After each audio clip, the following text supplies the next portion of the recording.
Do you think they'll ever declassify the real reason why we had a third sub-level?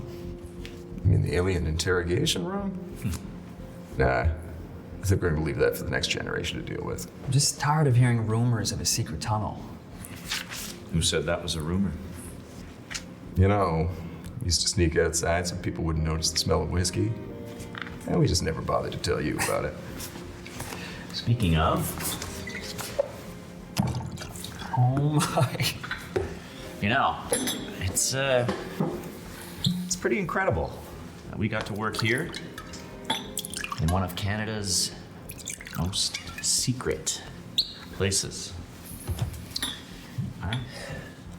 Here's to all the secrets we kept. You know what I've been thinking? We should leave something behind. One last secret. What do you have in mind? How about a file labeled top secret?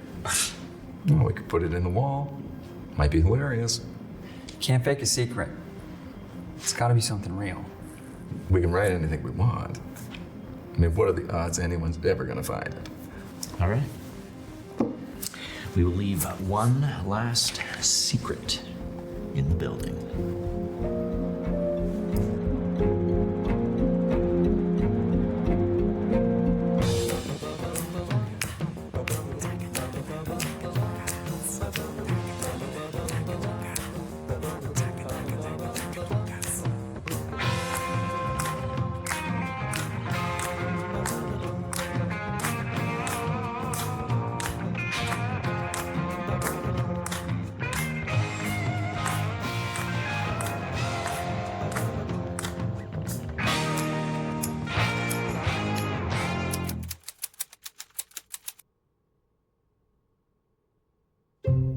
It was my final day in the bunker, and while I had a good experience, I was more than ready to get out of here and head home. I spent a large part of my adult life as a tree planter in Western Canada. The job required me to leave home, live in isolated work environments for months at a time. We shared all these personal spaces, and it was never a problem. But being underground here in a nuclear facility just isn't the same. You know, the light's artificial. You know, the air is recycled. I have no idea what time it is. It's hard. It's really, really hard. And if this was an emergency or not, I think anyone who was down here and was stuck here was going to be challenged.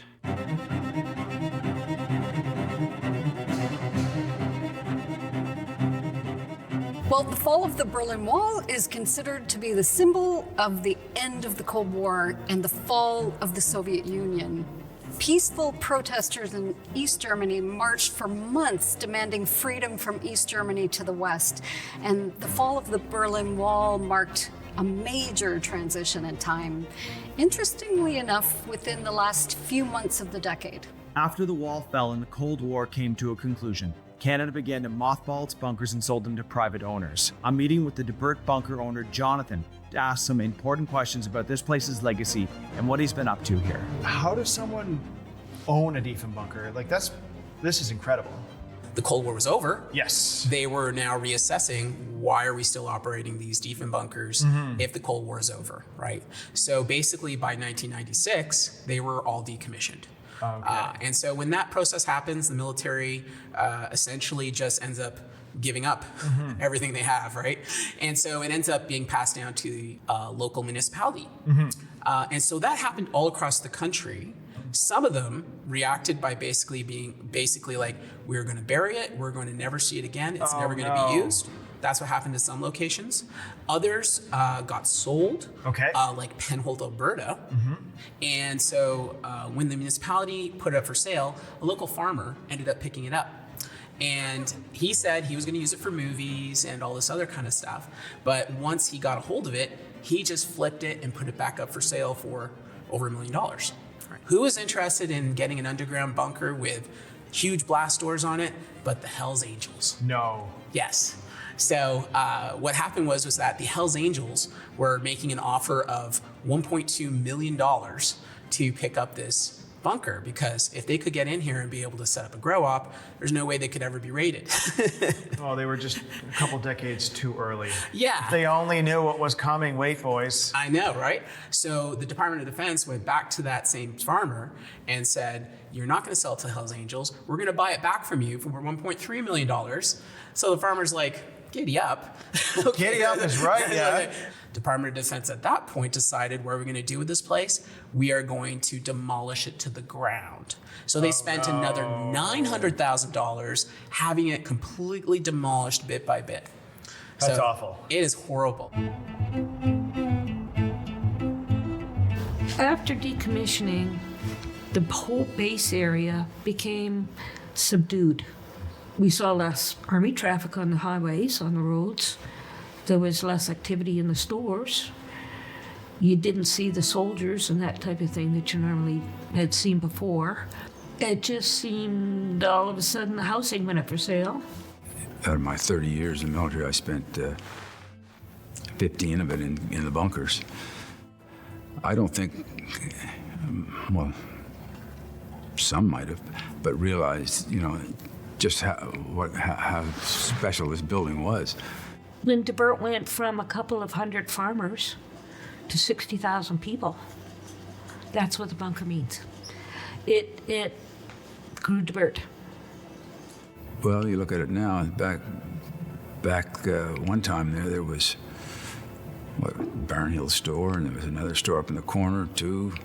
It took there was a lot of people that were employed up at the base in the CE trades, the construction engineering trades. And the fire hall closed. That was a good job for a lot of local guys from the village. I would imagine, as somebody involved in the military closer, it would have been hard to go through. If you had served in the area, and then all of a sudden it's gone. There's 2 remaining Diefenbunkers today that the public has access to, one in Carp, Ontario, and the other in DeBert, Nova Scotia. The Diefenbunker in Carp became a Cold War museum in 1998 and was open to the public for tours.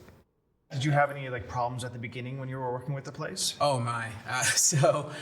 First, when we got possession of it, there was quite a few areas of the place that had developed mold. A lot of the areas where there was paint had started to, there had just been so much moisture damage that the paint was literally chipping off of the walls. Yeah, the old acrylic paint, it doesn't breathe, so it just holds the moisture in and eventually starts to destroy the brick. Exactly. And so we had to do a lot of work, basically just a lot of elbow grease, just scrubbing every single inch of the place to make sure that it was all nice and clean. And so after we did that baseline, keeping the place clean was relatively simple.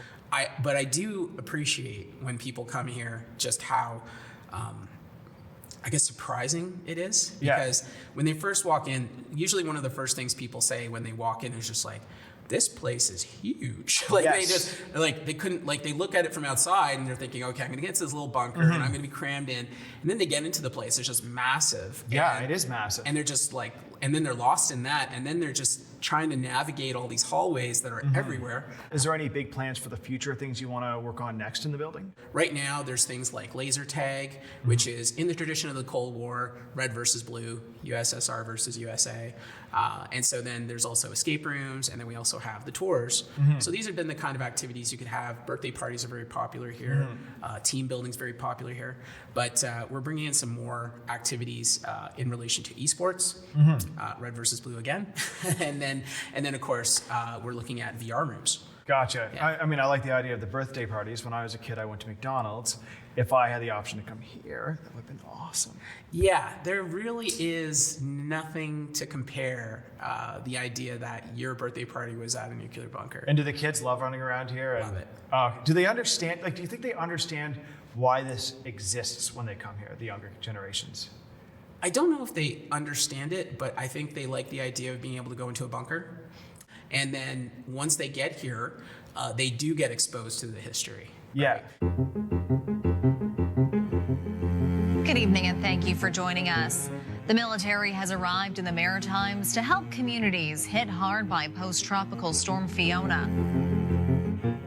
So 2 years ago, Fiona hit, I lost power, but I read in the newspaper you guys did something here. First, it started with the staff. They were lucky enough to be working here, so they knew they had a place to go to in an event of an emergency, which was what happened with Fiona. And so just from the extension of the staff, people that they knew knew that the bunker was still operational. And so all their families ended up coming here. Friends started to come here.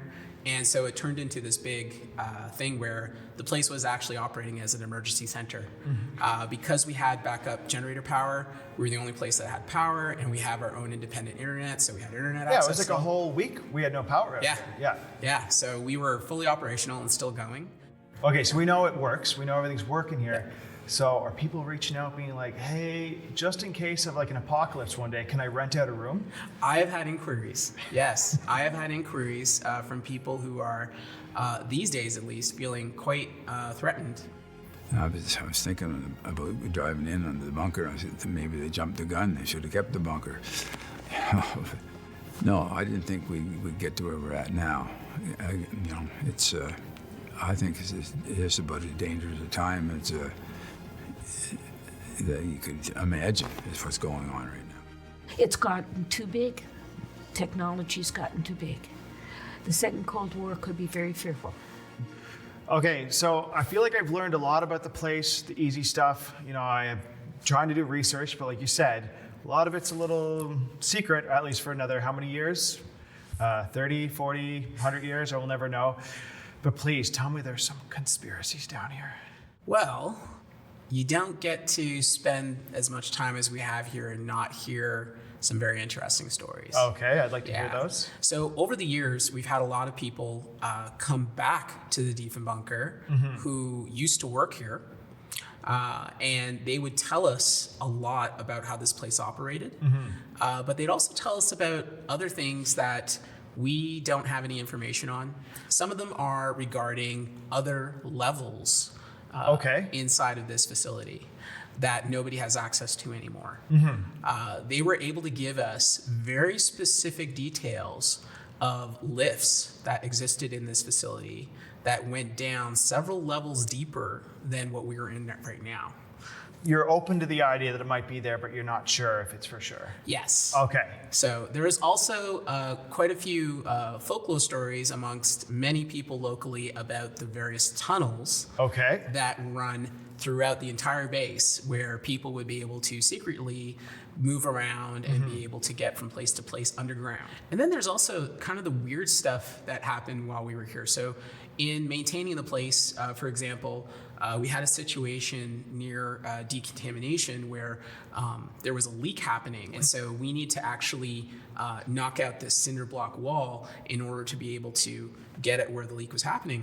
We found an envelope stuffed inside of the wall, right? And on this envelope, it was marked secret. No. Yeah, it was typed in secret. It was completely sealed. And why would this envelope be stuffed inside of the wall? Did you read it? We read it, yes. It was a letter from Washington, D.C. Yeah. And it was specifically about the Avro Arrow. Okay. Yeah. So why would information about what happened to the Avro Arrow coming from Washington, D.C. be buried inside of the wall of the Diefenbunker? You know, so I have the same question. So maybe after this, when the camera stopped rolling, I could get a preview. Maybe.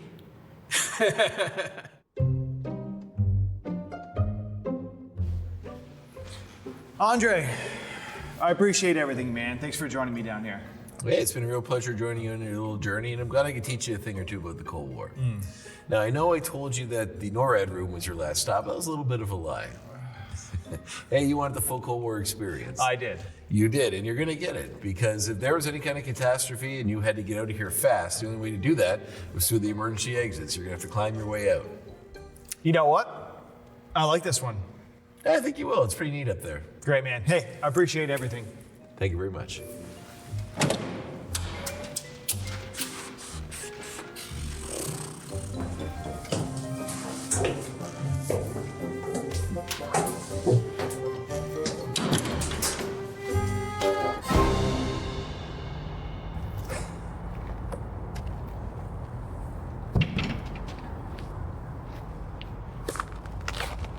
Okay, that was good. I like that. It was a good experience. It was nice being in the bunker. I did feel like I learned a lot when I was down there. I would have liked if the kitchen was still open. I can see I was probably a lot busier in the past, a lot more people in there, but looking out here, I could see what Wilford meant by there's like so much history in this area. Like at one point, this place was just like full of people. It was full of different bases. It was full of different buildings, and I like the DeBert Military Museum. I like what they're doing. I like that they're preserving the history, and I look forward to what they're going to do there next, and I look forward to my next adventure. So, but I'm heading home now.